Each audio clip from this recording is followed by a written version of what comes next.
Hey guys, tonight we dive into a story that is equal parts daring, foolish, and strangely hypnotic. The tale of a man who once tried to x-ray his own brain. Picture the scene: dimly lit basements, wires humming with static, and a figure leaning into the cold glow of a machine that really shouldn't be pointing at a human head. You're there with him, leaning forward, the sharp tang of ozone in the air, and somewhere in your gut. You know, you probably won't survive this experiment if you tried it yourself. So, before you get comfortable, take a moment to like the video and subscribe, but only if you genuinely enjoy what I do here. And hey, drop your location and local time in the comments. It's always fascinating to see just where and when people are listening in from around the world. Now, dim the lights. Maybe turn on a fan for that soft background hum, and let's ease into tonight's journey together. You're standing in a cramped room that smells faintly of solder and dust, the sort of place where invention is indistinguishable from clutter. In the middle sits a contraption that looks half like a thrift store lamp, half like a time machine. The man who built it has been circling this moment for years. He isn't a mad scientist in the cliché sense. No wild white hair or bolts in the neck. He's ordinary in every outward way. What's extraordinary is his obsession to see the unseen, to point the power of X-rays not at a broken bone, but at his own brain. Your pulse quickens as you imagine him adjusting knobs, the faint flicker of tubes, the warmth of machinery coming alive. And you wonder, why? Why would anyone aim invisible radiation at their skull?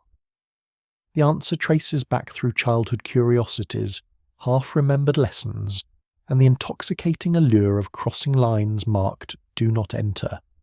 You recall how easily a fascination can start. One day it's glow-in-the-dark toys or a cheap prism scattering rainbows on your bedroom wall.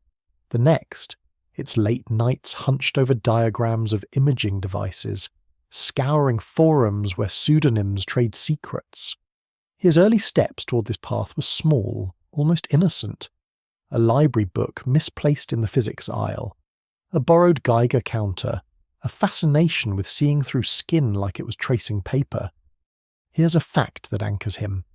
In 1895, Wilhelm Röntgen stumbled upon X-rays while experimenting with cathode ray tubes, discovering they could pass through flesh but not bone. You imagine that revelation spreading like wildfire, with doctors marvelling at skeletal hands captured on glass plates. The man in our story must have read about Röntgen's wife, who reportedly gasped at the sight of her own hand's bones, saying she'd seen her death. It wasn't just science, it was ghostly, intimate, unsettling. Now add a quirky tidbit to spice the mood. Victorian-era beauty salons once marketed X-ray treatments as if invisible rays could smooth wrinkles or rejuvenate skin. Customers sat under buzzing coils, blissfully unaware of what that invisible energy was doing long-term. That odd little fact lingers in your mind, making you glance nervously at the imagined machine before you.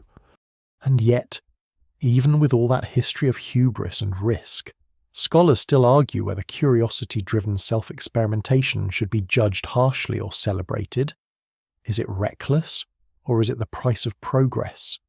You turn that thought over as though you're holding a strange coin, never sure which face is up. The man tightens a screw, testing the resistance. His breath is steady, as if calming himself before stepping onto a tightrope.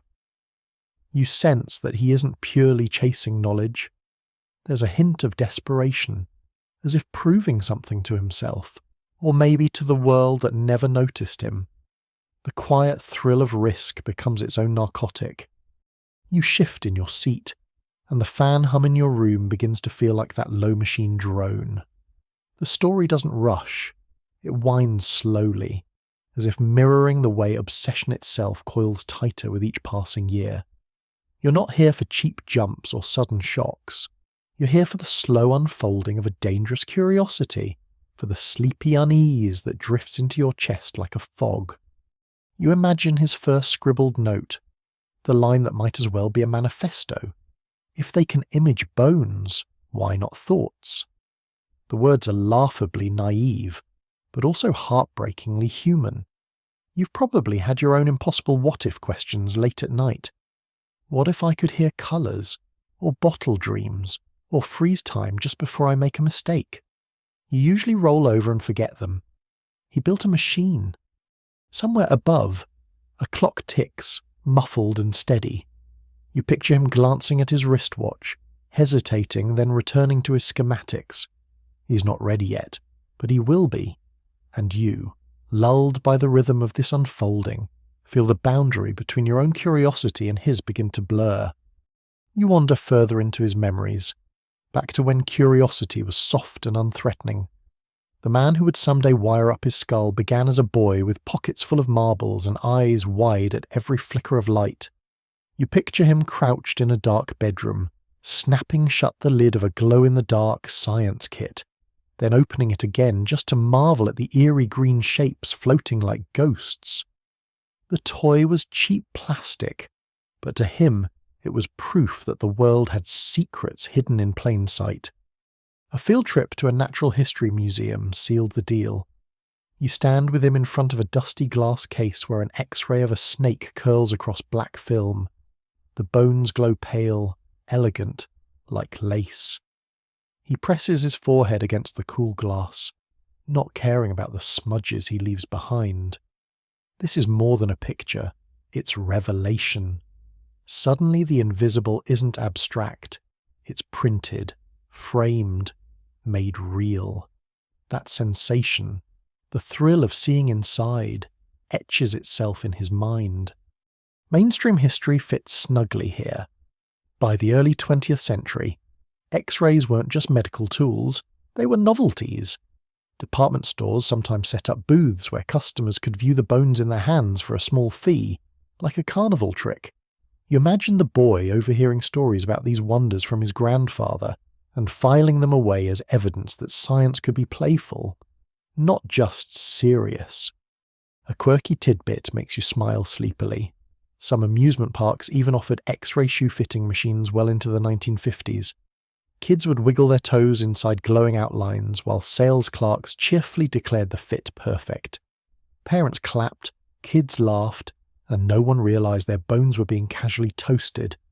When you think about it now, it feels both absurd and terrifying, the way so many childhood toys seem when revisited as an adult. Historians still argue whether such public exposure was an innocent misunderstanding of radiation's dangers or willful negligence masked as progress.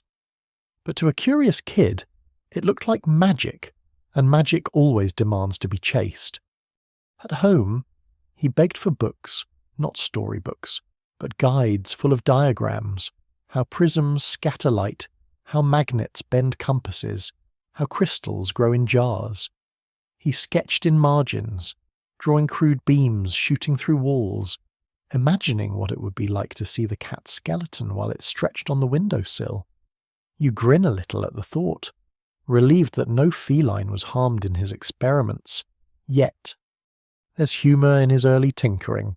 Once, he dismantled the family radio, convinced he could reverse the signal and catch glimpses of voices instead of sounds. His parents weren't impressed when dinner was delayed because he'd hidden the vacuum tubes in the oven to warm them up for better reception. That kitchen experiment ended with scolding and the faint smell of burnt dust. But the seed was planted. Machines could be bent towards strange visions if you just had enough nerve. Imagine him walking to school, backpack sagging with more notebooks than lunch. The teachers wrote comments like, bright but distracted, or curiosity exceeds discipline. He stared out the window during math, picturing beams shooting across fields, illuminating roots beneath the soil. If someone asked what he wanted to be, he didn't answer doctor or engineer. He answered, I want to see what no one else sees. Fast forward to high school, a science fair project gone slightly awry. He wired up a crude light box, using fluorescent bulbs scavenged from a hardware store. The judges admired the neatness, but missed the real goal. He wasn't making a lamp. He was testing how light passed through layers of cardboard and film. When a teacher found the shards of broken glass plate he'd tried to expose under the bulbs, There was a long sigh and a confiscation. To him, it was a failure that tasted like victory. He was onto something, even if no one else saw it. Mainstream science lesson time. You recall that Wilhelm Röntgen himself wasn't chasing medical miracles when he discovered X-rays in 1895. He was tinkering with cathode rays in a sealed tube when suddenly a screen across the room began to glow. Serendipity, as much as brilliance, cracked the door open. The boy in this story must have read that tale a dozen times, clutching it like permission. If Röntgen stumbled upon it, maybe he could, too. He began keeping a book of invisibles, a journal where he listed things the eye couldn't catch. The pull of gravity, the taste of metal when lightning storms brood, the way you can sense someone behind you without turning. He doodled sketches of a head bathed in invisible waves. Sometimes his handwriting slanted wildly, as though excitement raced ahead of control. Quirky detail. One page included a recipe for invisibility paint, a mixture of water, soap, and powdered sugar. He was convinced it could bend light if brushed onto glass. Of course, it didn't.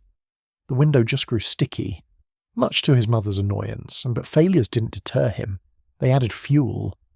Historians still argue whether children who grow into dangerous innovators are driven by innate defiance or by accidents of circumstance.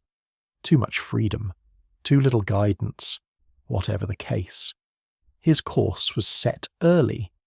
You could almost hear the soft scrape of pencil on paper, the whispered promise to himself that he wouldn't just learn about invisible forces, he would touch them. And so, by the time he left for university, his curiosity was no longer childlike wonder. It was ambition, sharpened and humming like a machine warming up in the dark. You trail alongside him as he steps into the sterile corridors of the university. A new world where curiosity finds both permission and constraint. The walls smell faintly of chalk dust and disinfectant, the air filled with the low drone of fluorescent lights.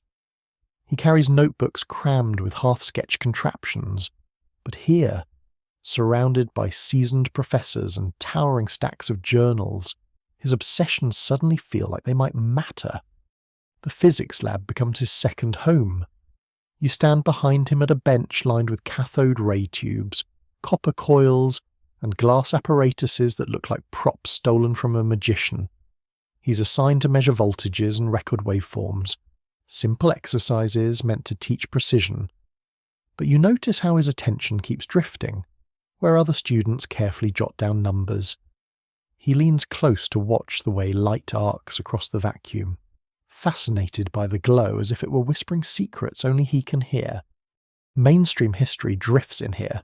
By the mid-20th century, X-rays were so ubiquitous in hospitals that patients expected them for everything from broken arms to sinus infections.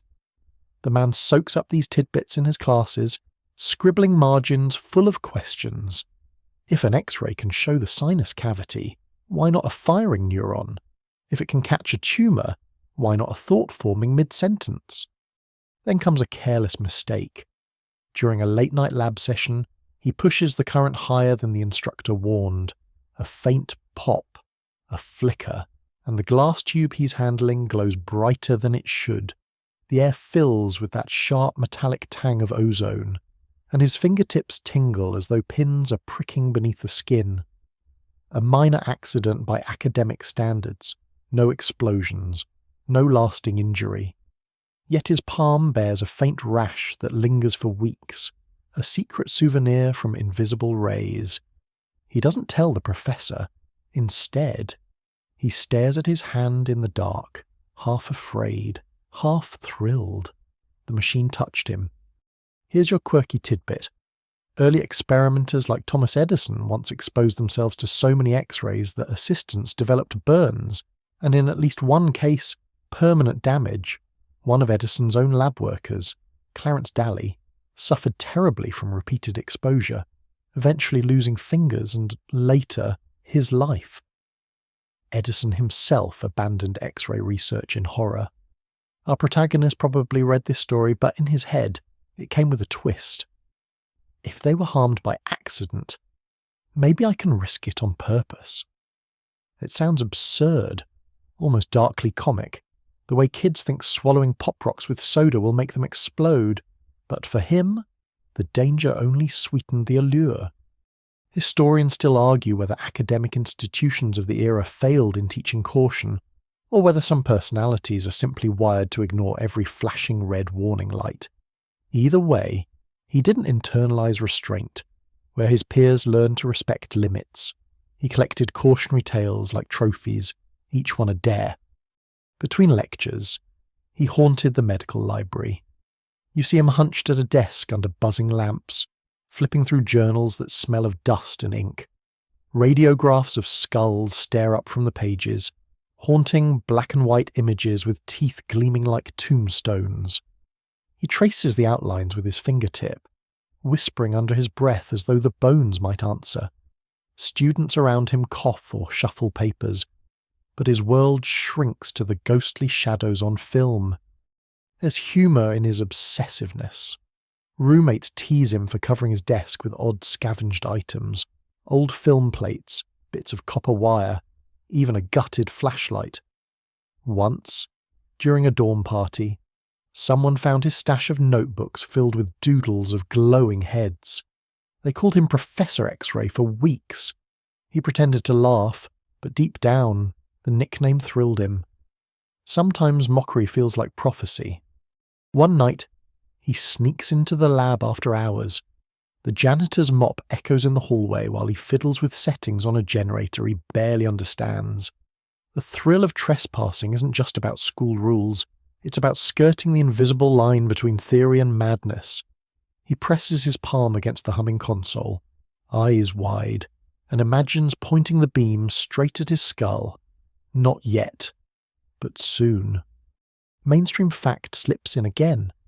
Medical textbooks of the time detailed how X-rays could diagnose tuberculosis, fractures, even swallowed coins in children.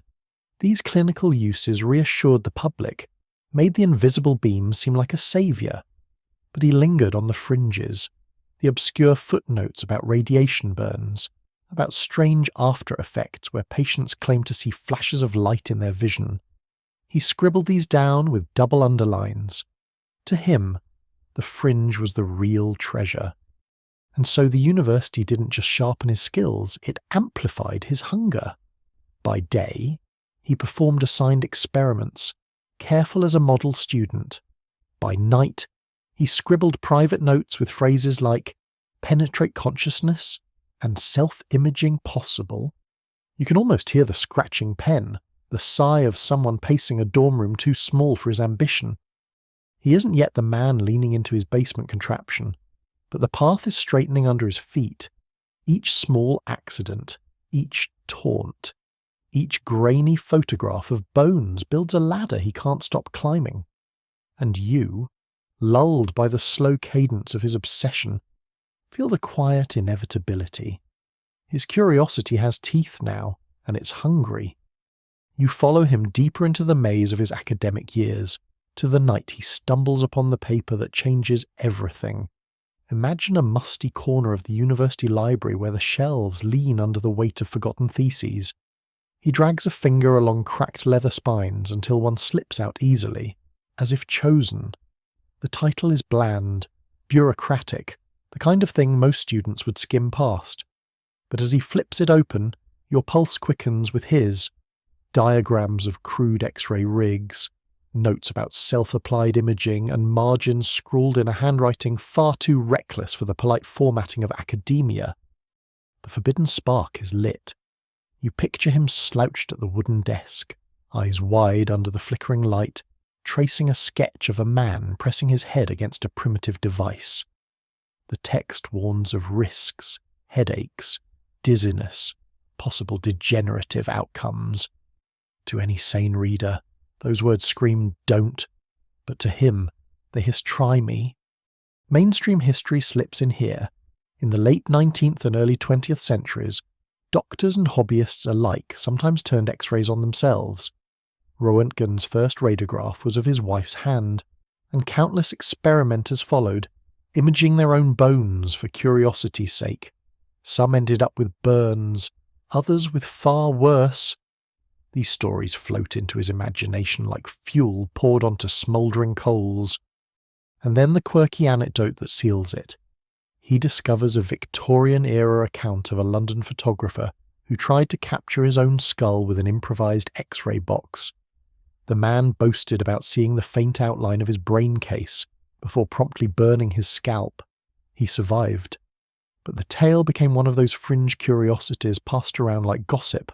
Our protagonist circles it in red pencil, scribbling proof it's possible in the margin. You chuckle sleepily at the absurdity. Who reads a story of scalp burns and takes it as encouragement? But that's the logic of obsession. Warnings become roadmaps. Historians still argue whether these obscure accounts were exaggerated tall tales or genuine records of reckless self-experimentation. To him, the debate doesn't matter. What matters is that someone, at some point, tried. And if they could try, so could he. Back in his dorm, he spreads the thesis pages across the bedspread like contraband. His roommate barges in, takes one look, and mutters something about nerd horror novels before leaving. He laughs, but inside, the paper burns into his imagination. This isn't just a curiosity anymore, it's a blueprint, a doorway. Picture him scrawling notes into his journal late into the night. Self-imaging requires angle adjustment. Protective shielding optional if duration minimized. His handwriting gets faster, sloppier, as though urgency grips him. He isn't daydreaming anymore. He's planning. There's a moment you can't shake. He pauses, chewing his pencil, then underlines a phrase twice. What if thought has shadow?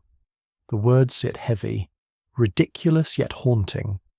You find yourself staring at the phrase with him, half laughing at the melodrama, half unsettled by how sincere it feels.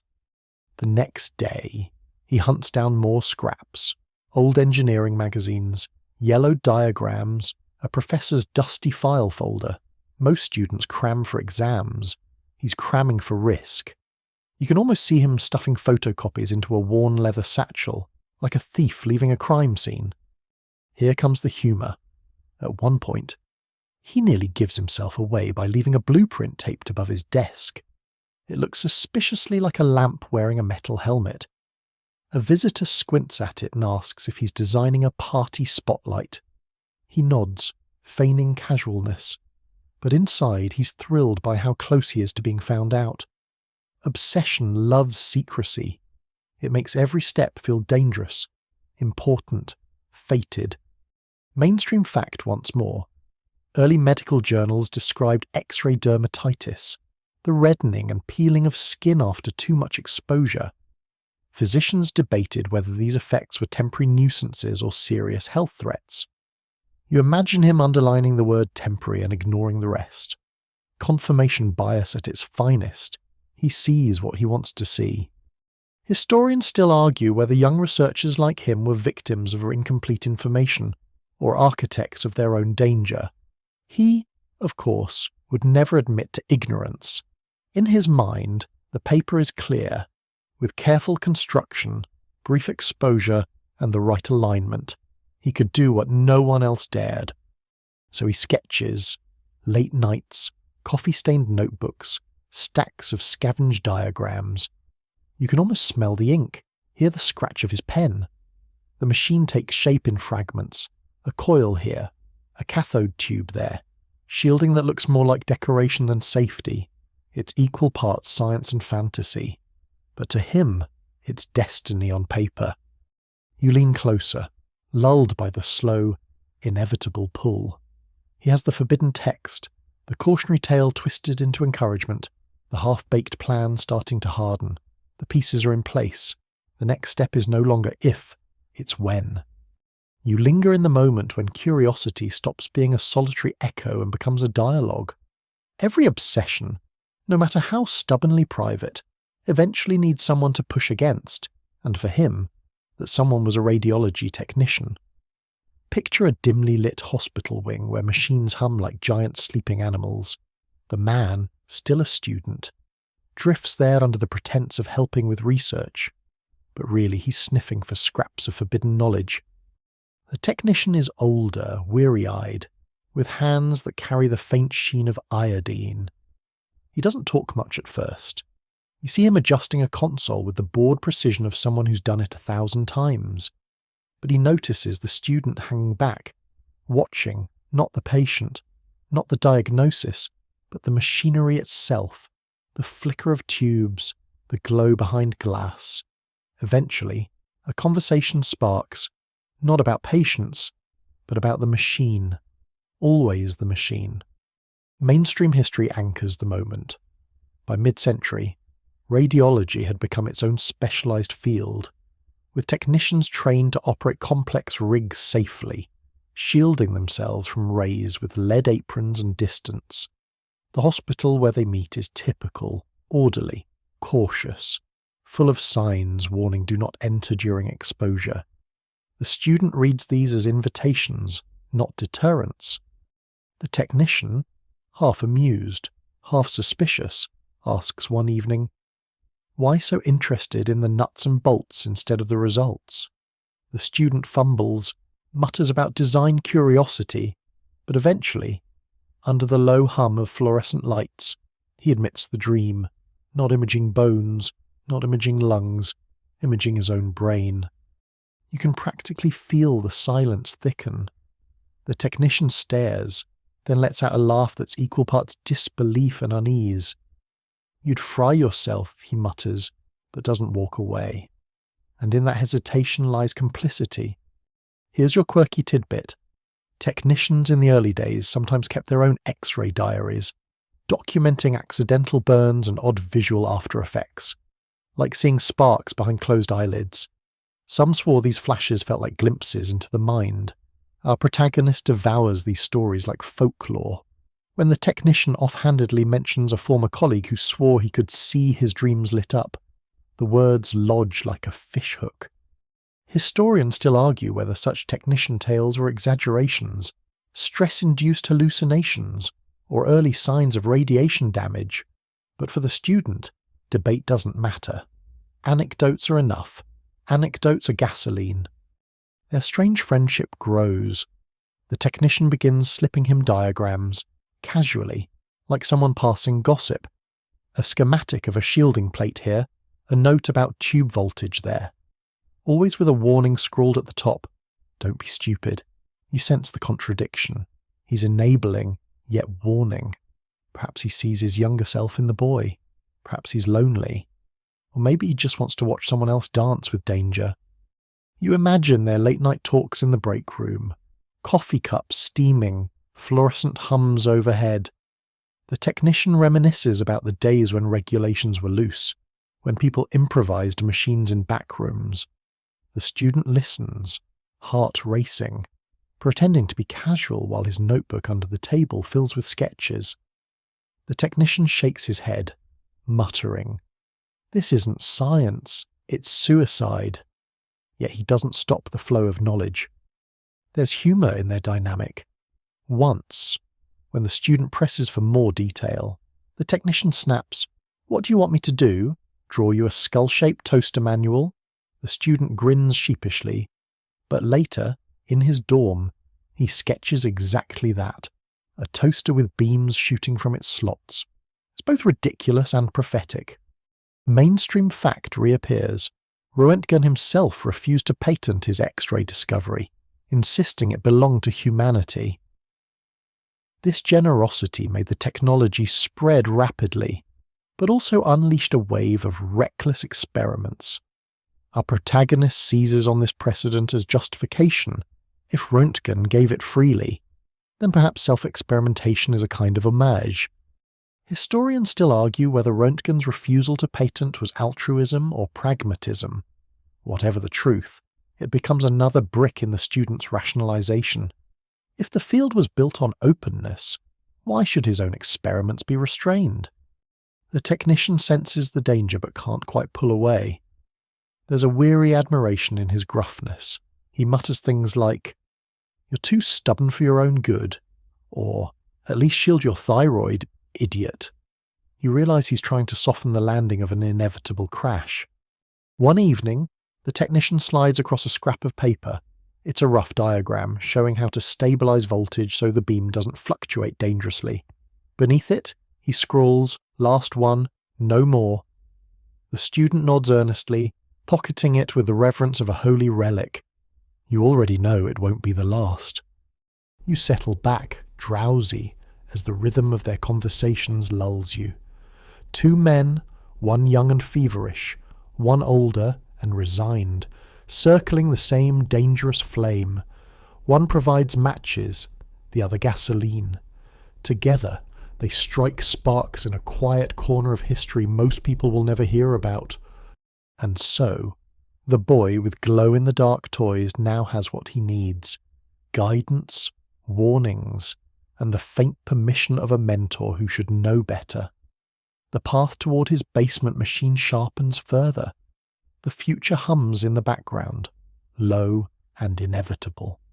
So, you've already pictured yourself trudging through dusty European libraries with half-baked brainray contraptions floating in your imagination. But now we cross the ocean, because no story about strange self-experimentation with radiation is complete without peeking into America's version of mad scientist energy. Picture New York City in the early 1900s, trolleys clattering, cigar smoke curling through brownstone windows, and in the basements of crammed tenements, tinkerers building machines that nobody asked for and definitely nobody tested. This is where the culture of risk-taking with electricity and rays finds fertile ground. You, in this narrative, are wandering those electric streets, listening to the hum of newly wired buildings, and thinking, sure, the old world gave us Wilhelm Röntgen, but here in the new world, we'll push it further, maybe recklessly so. Mainstream history fact first. Thomas Edison himself jumped headfirst into the X-ray craze. He built fluoroscopes, those eerie glowing screens that allowed bones to appear like pale, ghostly shadows. His assistant, Clarence Daly, took repeated exposures until his hands literally ulcerated. Daly later died from radiation-induced cancer in 1904, which scared Edison enough to swear off X-ray research entirely. You picture yourself in his lab, the buzzing coils around you, the acrid tang of ozone in the air, while Edison mutters something like, "I don't want to know anything more about X-rays." Not exactly the confidence-boosting pep talk you want when the subject is pointing high-energy beams at your skull. But fringe culture didn't stop there. America had its own wave of wild inventors hawking devices in dime store catalogues. Quack machines promised to cure baldness, grow back missing teeth, and, yes, stimulate the brain. One patent even claimed to excite cerebral fluids through luminous force. Translation: shine a weird lamp on your head until you feel something, hopefully not sizzling. You imagine yourself sitting in a creaky wooden chair, this bulky contraption strapped on like a medieval helmet crossed with a lantern, while the salesman whispers, "Just wait, you'll feel more intelligent in 10 minutes. You don't, of course, but you do feel a faint headache. Here's the open, scholarly debate part. Historians still argue whether America's turn-of-the-century fascination with electricity and rays was a legitimate branch of popular science, or just an elaborate carnival sideshow. Some argue it democratized science, letting average people experiment. Others say it eroded public trust because every glowing gadget seemed equally scientific. Either way, the culture gave permission for eccentrics to treat their own brains as laboratories. And you, walking the cobbled streets past storefronts glowing with neon X-ray parlors, might admit, just a little, that you'd be tempted to peek inside and see your bones in real time. Meanwhile, real medical doctors were trying to wrestle some order from the chaos. They were testing X-rays on tuberculosis patients, measuring bone deformities, and mapping skull fractures. You stand in one of those clinics, faint chalk dust in the air, patients lined up with bandaged ribs, while doctors clumsily adjust the buzzing machines. Someone whispers that perhaps the brain could be illuminated too, revealing thought itself. The crowd murmurs, skeptical yet intrigued. That's how slippery ideas spread. One confident phrase, one glowing demo, one crowd that wants to believe. And of course, the jokes practically write themselves. Joke 1. If your barber offers you a free x-ray with your haircut, maybe skip the hot towel treatment. Joke 2. America's brain rays didn't produce geniuses. They produced headaches and glowing anecdotes. Joke 3. At least in New York, you could blame your poor memory not on stress but on overexposure to the trolley line. The sensory detail of this period is striking. Picture those streets at night, the soft glow of arc lamps, sparks dancing from overhead wires, and the low murmur of inventors promising breakthroughs. You wander past a penny arcade where you can slip your hand into a static electricity booth for 5 cents. Your skin tingles. It feels harmless, playful even. But somewhere deep inside, you realize these are baby steps towards someone daring enough to point rays at their brain. The line between carnival trick and medical innovation blurs like a ghost on an X-ray plate. And here's the creepy cherry on top. Some amateur clubs sold kits for home use, where a few curious wires, a vacuum tube, and your own willingness to be a guinea pig were the only requirements. You imagine unwrapping such a kit at home, your neighbour popping in to ask why your hair smells singed, while you shrug and mutter, just trying to unlock higher thought. Harold. Maybe Harold doesn't come back. By the time this craze matured, America had set the stage for all sorts of private brain experiments. The cultural mood was primed. Electricity equals progress. Radiation equals revelation. And you, strolling through those alleyways and lecture halls, realize one unsettling truth. The leap from lighting up bones to probing the mind wasn't science fiction anymore. It was just one eccentric tinkerer away. By now you're comfortable in the jittery glow of turn-of-the-century America. But let's wander back across the Atlantic, because Europe had its own peculiar flavour of brainray ambition. Imagine yourself in a smoky Viennese cafe, the clatter of porcelain cups, the scent of roasted coffee beans, and in the corner a group of scientists sketching diagrams on napkins. Freud might be sitting at one table, scribbling about dreams, while just across the room someone else whispers about penetrating thought with invisible light. The scene feels almost absurd, psychoanalysis and physics elbow to elbow, both convinced they're on the verge of unlocking the brain. Mainstream fact. In the early 1900s, neurologists in Europe began tentatively using X-rays to map skull injuries and sinus cavities. They couldn't see living brain tissue, but they thought perhaps shadows and shapes might hint at hidden structures. The machines were clunky, humming with power, the images faint and foggy. You stand there as a patient tilts their head awkwardly, the technician waving them a little left, a little right, hoping the glass plate will reveal something beyond bone. It doesn't, not really, but the ambition is there. Fringe tidbit, enter the spiritualists. Across Britain and Germany, mediums claimed X-rays could capture thoughts, or even spirits escaping the body. A few believed that a properly tuned tube might photograph the aura of the mind. Picture yourself in a candlelit parlour, velvet curtains pulled tight, while a medium points a bulky machine at your head, murmuring that soon your soul's light will appear on the plate. What you actually get is a blurry, overexposed mess. Still, the crowd gasps. Someone swears they see a glowing outline of genius. You see a smudge that looks suspiciously like spilled tea. And here's where historians still argue. Was this mingling of rigorous neurology and séance room fantasy a tragedy or a kind of cultural ferment?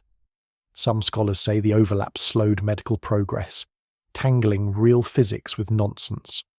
Others suggest the wild claims actually kept public curiosity alive, ensuring money and attention flowed toward research. You stand between those arguments, ears buzzing with competing voices, realizing that the boundary between serious science and fringe spectacle has always been thinner than we'd like. The sensory details of European labs in this period are vivid. Think of chalkboards scrawled with half-erased equations, the faint chemical odour of photographic plates drying, the echo of boots across tiled hospital floors, and in the cafes, the chatter grows thick. Students debating whether the brain is just an organ or a window into the soul.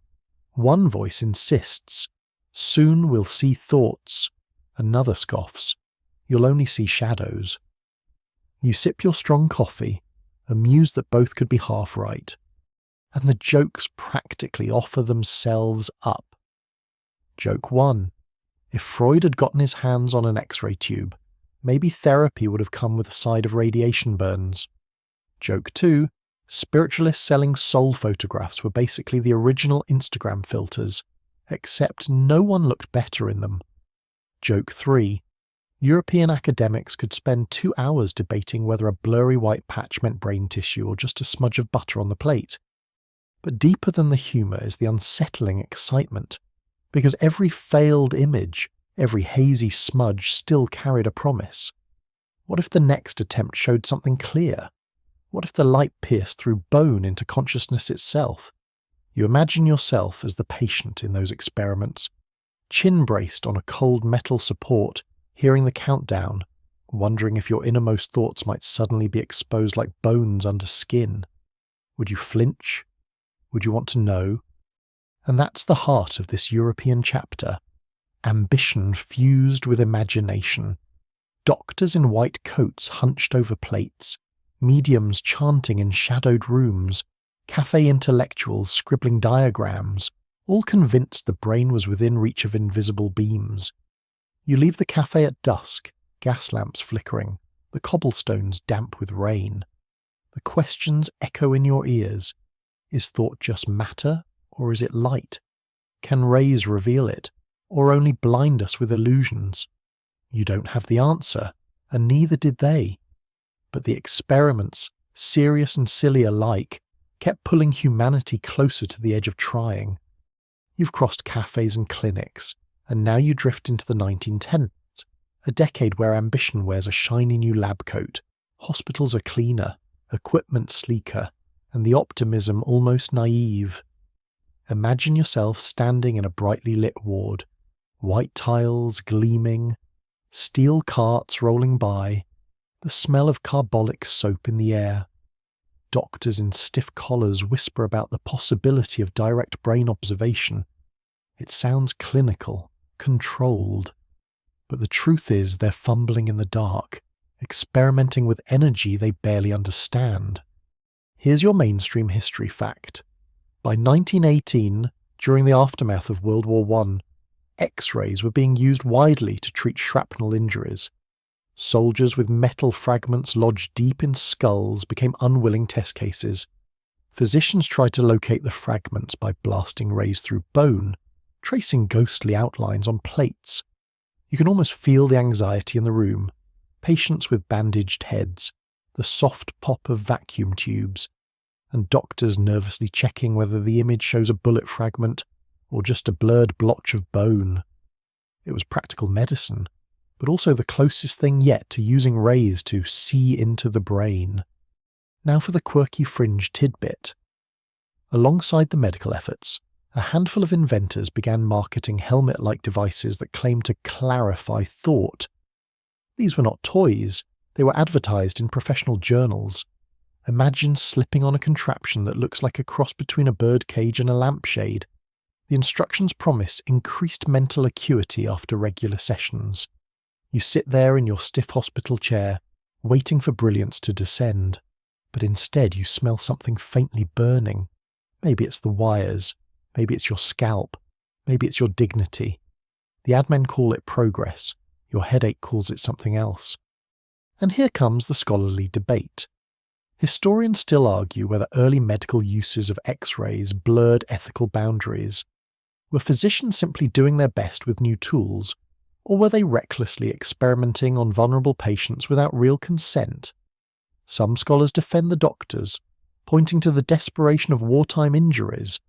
Others note the unsettling eagerness with which brains became laboratories, regardless of the patient's comfort.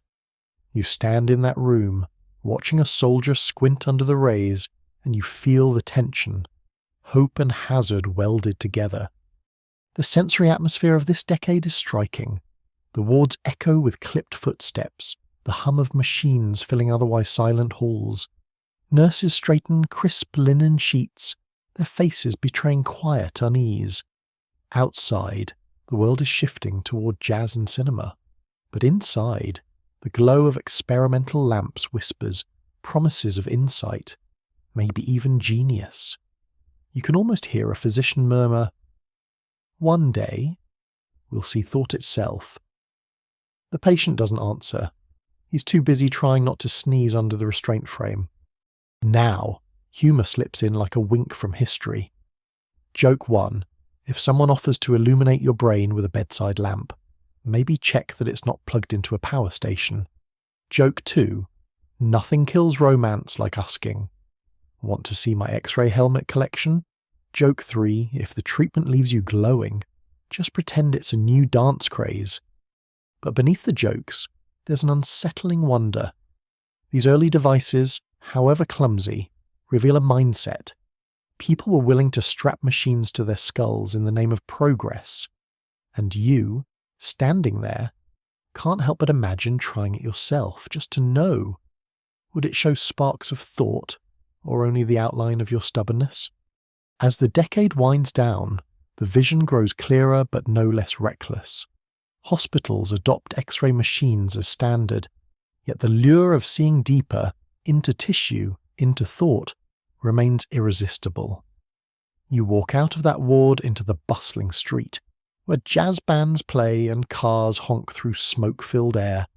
Behind you, in tiled rooms, doctors keep aiming beams at skulls, chasing shadows of the mind. The future feels both dazzling and dangerous, and you're caught in the glow of both. By the time the 1920s roll around, you've got the hum of jazz in your ears, neon signs buzzing above city streets, and laboratories humming with the same optimism. The decade loves its gadgets, radios, vacuum cleaners, gramophones, and tucked among them, there's the not-so-charming cousin, medical X-ray machines that keep pushing into new territory. You step into one of those sleek, glass-walled hospitals, smell the antiseptic, hear the clatter of typewriters down the hall. Everything feels modern, efficient, even glamorous.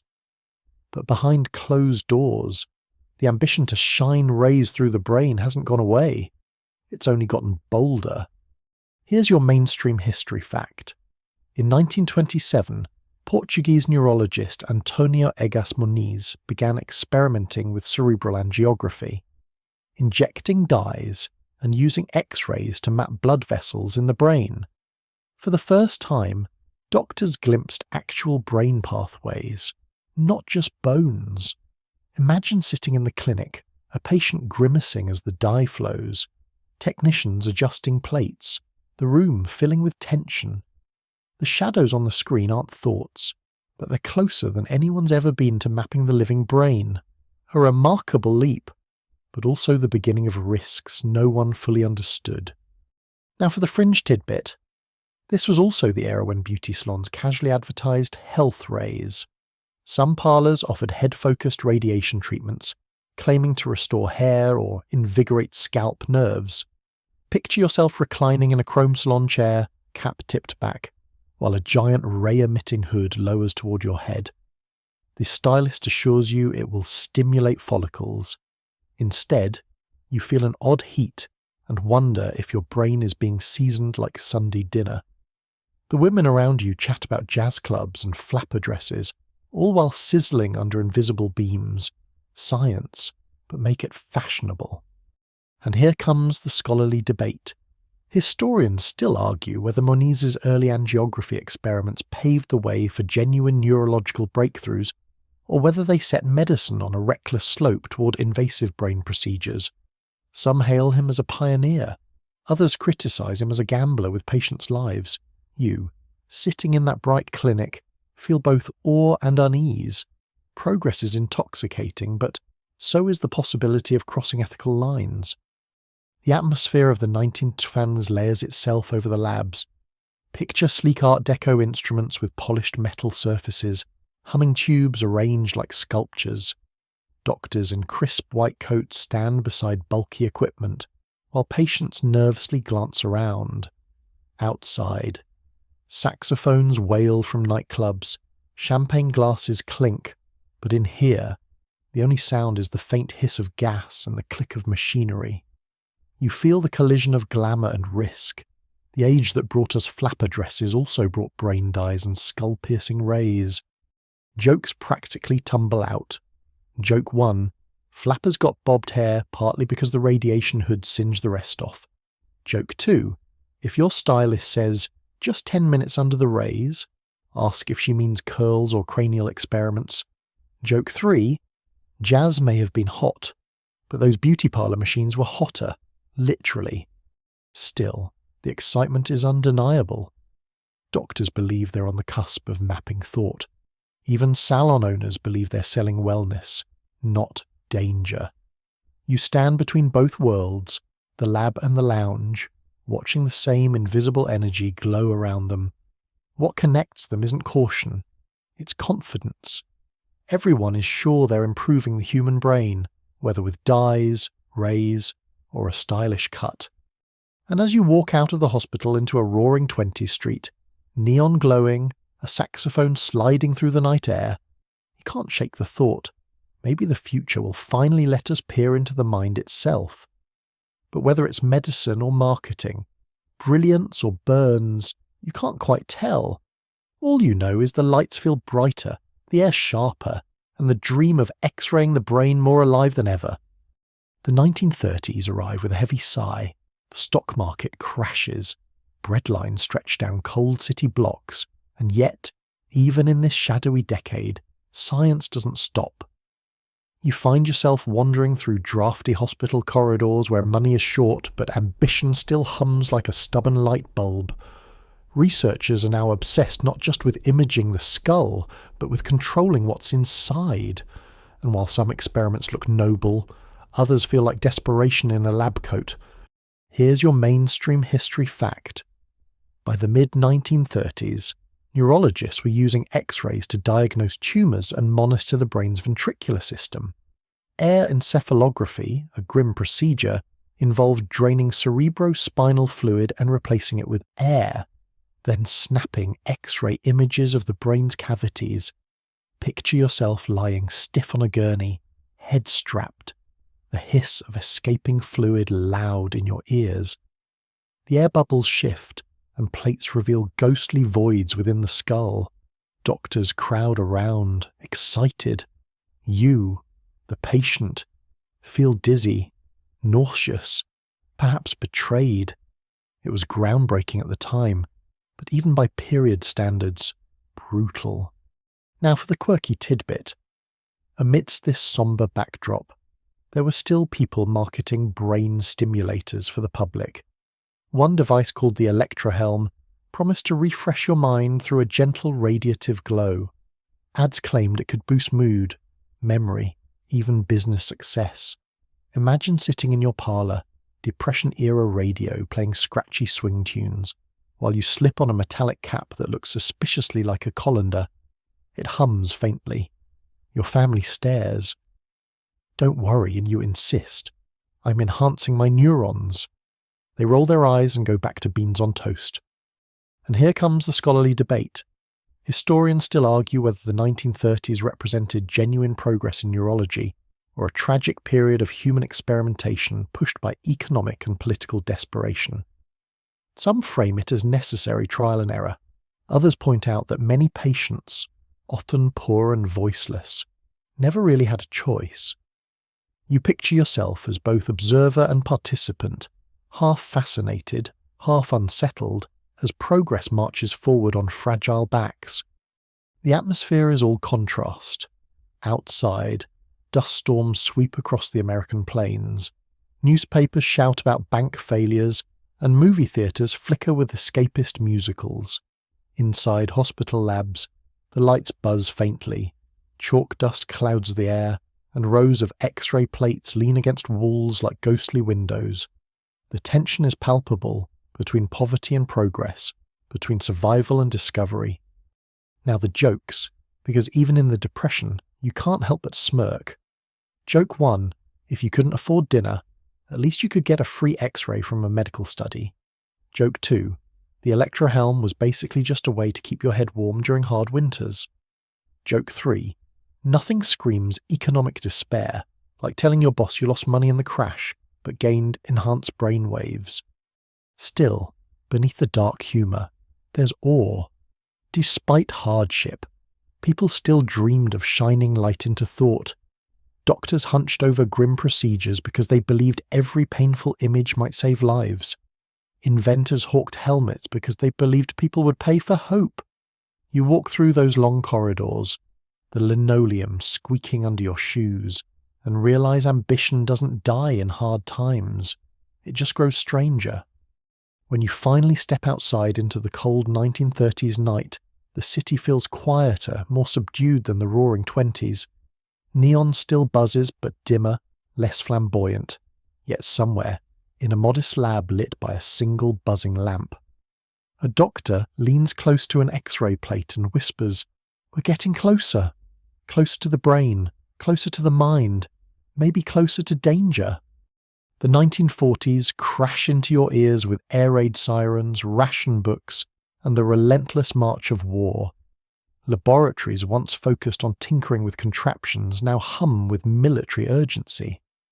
You walk through dimly lit halls where chalkboards are covered with equations, not for parlour tricks or flapper salons, but for radar, atomic fission, and yes, even medical imaging that might keep soldiers alive. The war accelerates everything, and suddenly, the dream of peering into the brain takes on a sharper, more serious edge. Here's your mainstream history fact. During World War II, X-ray technology became indispensable for battlefield medicine. Surgeons used portable machines to locate bullets and shrapnel in wounded soldiers' heads, sometimes under tent canvas with rain dripping just beyond the surgical table. You can almost hear the groan of generators, the hurried clink of forceps, the muffled cries of patients.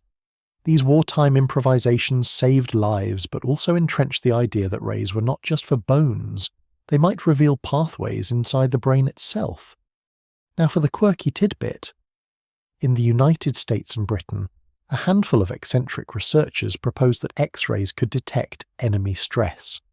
One speculative report claimed a soldier's brainwaves might show up differently under radiation when fatigued or frightened. Picture a military briefing where a general nods gravely while a physicist explains. "We may soon X-ray morale." You're sitting in the back, resisting the urge to laugh or cry at the thought of scanning troops to measure bravery like checking luggage at an airport. Nothing comes of it, but the idea itself is unsettling. Here's the scholarly debate. Historians still argue whether wartime necessity justified the rapid, often reckless, expansion of medical experimentation. Some claim the urgency of saving soldiers gave doctors moral permission to push boundaries.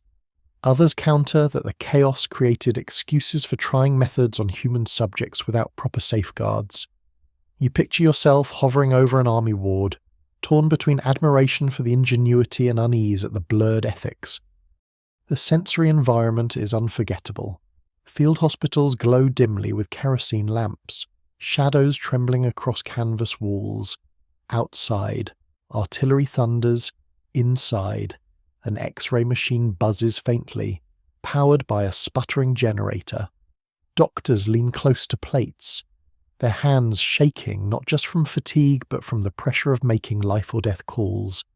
You stand at the edge, the acrid stench of antiseptic burning your nose, realizing that here, every flicker of radiation carries both hope and hazard.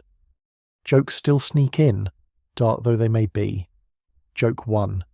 When the sergeant said, "We'll look inside your head," you probably didn't expect an X-ray tent.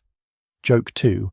At least the radiation was free, no copay in a battlefield hospital. Joke 3. If they could X-ray morale, most troops would have asked for a replacement brain by week 2. Still, the progress was undeniable. Wartime necessity gave doctors new confidence, and after the war, they carried those lessons back to civilian hospitals, portable X-ray units, once dragged across muddy fields, now rolled into city wards. The mindset shifted too. If rays could help soldiers survive the unimaginable, maybe they could also unlock the mysteries of the civilian mind. You step out of the military tent into the smoky twilight of a war-torn city, rubble crunching under your boots. The air smells of dust and charred brick, yet somewhere in the chaos, the hum of a portable machine lingers, whispering that the dream of peering into the brain has survived the war and may emerge from it stronger than ever.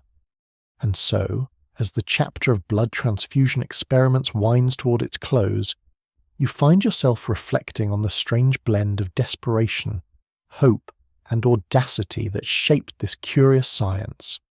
From lamb's blood coursing through the veins of 17th century patients, to the bold visionaries who dreamed of a universal cure, to the harrowing dangers faced by both donors and recipients.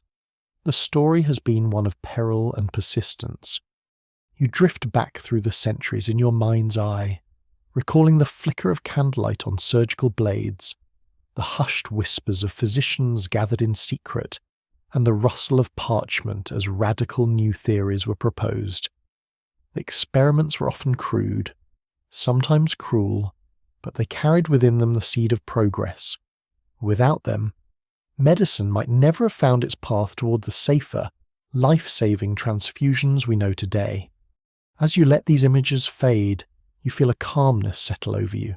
The voices of long-gone doctors quiet, the laboratories dissolve into silence, and only the gentle rhythm of your own breath remains. In this stillness, you recognize that history, with all its strangeness, is not just a tale of errors and triumphs. It is also a reminder of humanity's ceaseless longing to heal, to help, and to hope. And now, with that thought in your heart, you allow your eyes to grow heavy. The story has come to rest, and so too should you. Sleep comes softly, like a blanket drawn close around you, carrying you into a night of deep and peaceful dreams. Good night, dear listener. May your rest be as calm as still waters, and may tomorrow greet you with quiet strength and gentle light.